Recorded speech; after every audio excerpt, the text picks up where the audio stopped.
Hi everybody, welcome back to NBAA TV. I'm Amy Sweezy, and my next guests are here from Private Jet One Ways. We have CEO Matthew Dunham here, and also Amy Bridgham. Thank you so much for being here. Thank you for having us. So first question is for you, Matthew. You are a brand new company, like brand new as in weeks old. Yes. So tell me, what do you do? Yeah, so Private Jet One Ways, we launched about a week and a half ago. And what our goal is to really partner with 135 operators and allow them to have a place that they can reach a greater audience of private jet flyers, but then also have an ability to facilitate offering their one-ways in an open platform. So for us, we give them an operator platform that they can facilitate their flights and publish those flights on an easy, kind of seamless, intuitive platform that allows them to have control of their flyers, their fleet, and their entire operation within our platform. So with that, it kind of allows us to open up that kind of box of kind of taking advantage of those one-way flights and offer them on a public domain. So from that, it rolls into the flyers perspective, and we went through a pretty extensive discovery process. And with that, we really kind of went down to the nuts and bolts, and we interviewed a lot of individuals from a flyer perspective, really to try to figure out, what kind of advantage do you want, and what kind of things are you looking for from a platform to find those one-way flights. I think that's a tedious process that a lot of flyers are having to deal with right now, is trying to find these operators that have these available flights. So what we're trying to do is be that conduit between the operators and the flyers to allow kind of a seamless experience for everybody, where we handle the flights are offered on a public domain, so there's no fees, there's nothing associated to that for them. And then from that, they're able to go through that entire checkout flow on our platform. So it's an easy kind of integration for the operators, where they're not really having to do that back and forth kind of negotiation aspect with the flyers, where the price is set and it is what it is, you see what you get, and then you can kind of book it and take it from there. So what is it that gave you this idea in the first place? Did you just recognize that there was a need? Yeah, so my past has I fly a Gulfstream currently. So my previous world was in the charter operations kind of scheme. And so for that, I was able to kind of open the door to understanding the finances aspect of it, and kind of what operators are potentially missing out on, but then also from a flyer perspective of what those needs are. Working as a pilot, you kind of get integrated with those flyers on a daily basis and checking on them, making sure they're the happiest that they can be. And from an operations standpoint, kind of wearing those multiple hats that we all kind of wear within the operations, it kind of opened that door to hear the feedback that I was getting from the flyer, that then kind of gives that, okay, how can we fit this need? What is really the problem? And so, we kind of rolled in that to, kind of that discovery process of, well, let's dig into it, really nuts and bolts of what's the operator's challenges and what's the flyers. And then that's kind of how it exposed me to then, creating this idea and coming up with, really being a kind of a win-win solution for the flyers, but also for the operators as well. Okay. And Amy, you're here because you are all about the sustainability efforts at the company. So talk a little bit about what you guys are doing. Yes. So in the past couple of years, I think a lot of people know that within the aviation industry, specifically business aviation, private aviation, sustainability has become a really big buzzword, a big talking point. So I think starting up with this company, sustainability was kind of one of the leading pillars that we wanted.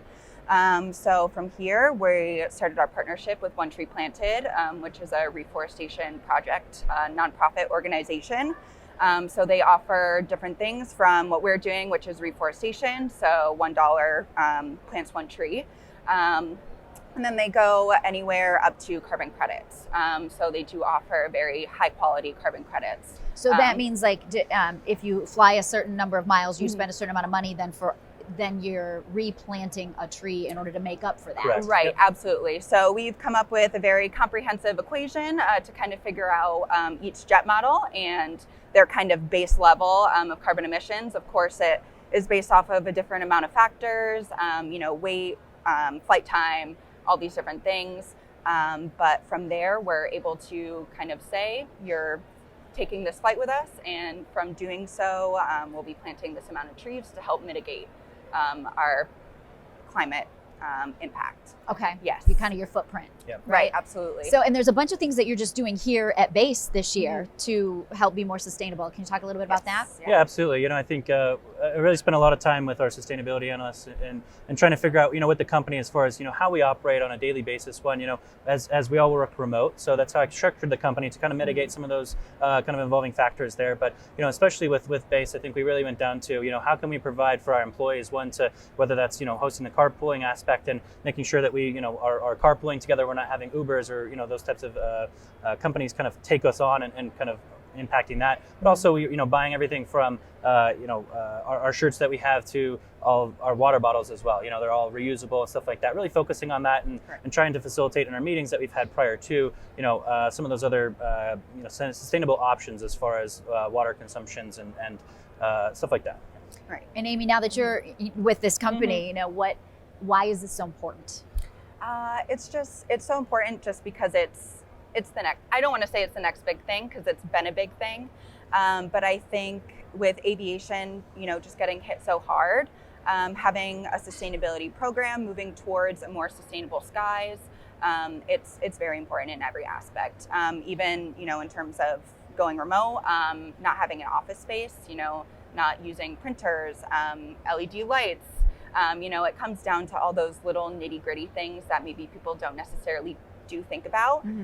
But it's those little adjustments that we do make that in the end do make a big impact. And being so small, that 2% of, the bigger aviation industry, I think just starting small, it creates a chain reaction. And definitely. Your background is environmental, not Absolutely, in the business aviation. So Matthew, that speaks a lot, volumes about your business and about you as the CEO, that you would bring in someone to work with your team in order to really focus on the sustainability factor. Yeah, and I think that was one of the important things that I kind of went for, was because, if we look at one-ways, we're kind of consuming a little bit of that waste that happens in aviation, especially in private aviation. So with that, we're able to kind of take advantage of the one-ways and really facilitate then bringing in the aviation sustainability analysts of how can we make this even a better thing. One, we're consuming the waste of an empty jet flying around versus another one being created. Through our data and gathering, we found about 724,000 one-ways every year operate. About 41% of the time they're empty. So for that, it's a pretty big reach of, what can we make an impact on and what can we do better at, and kind of how can we be a benefit, And so with that, bringing in Amy, it was a very good asset for us because I think it went just beyond filling an empty jet. It's how can we go the next level and how can we, then almost be an educational tool to the industry to make change, not just with us, but with the industry as well. All right, you have been to base before, so what are you most looking forward to this week? I think the static display. I think seeing all the new stuff coming out. I would say our booth, but I feel like I'm a little biased. But you're going to see plenty of your booth. Yes. Exactly. Let's spend a lot of time there. But I think the static display. As a pilot as well, I think seeing the new jets and seeing what's out there and what's changing, and really just the community. In aviation, especially private aviation, it's a very small and tight knit network, and I think for that in itself, we have a lot of good people, and it's just kind of how you bring yourself up and who you can kind of facilitate and build relationships with. And I think base is one of those places that you get to do that, but at an existential level, and really kind of create that and bring that to the next level for yourself. For sure. And where do people find you if they're looking for you here at base? Yeah, absolutely. We're in the North Hall at 2228 in the North Hall. It's a lot of twos there for us. But you'll find us here, and we have a great booth. We have a team there that's for our partnerships with our charter companies, as well as some information for our flyers as well. So just really getting kind of that full encompassed approach there for everybody to really be an informative idea here. And Amy, how do they find the company online? Online at privatejet1ways.com. Perfect. Yep. I knew you'd do that. Oh, yeah. I can do that one. All right, Matthew Dunham and Amy Bridgham, thank you so much for being here. Thank you. Appreciate you having us. Thank you so much, Amy. We appreciate it. Appreciate your time. All right, you are watching NBAA TV.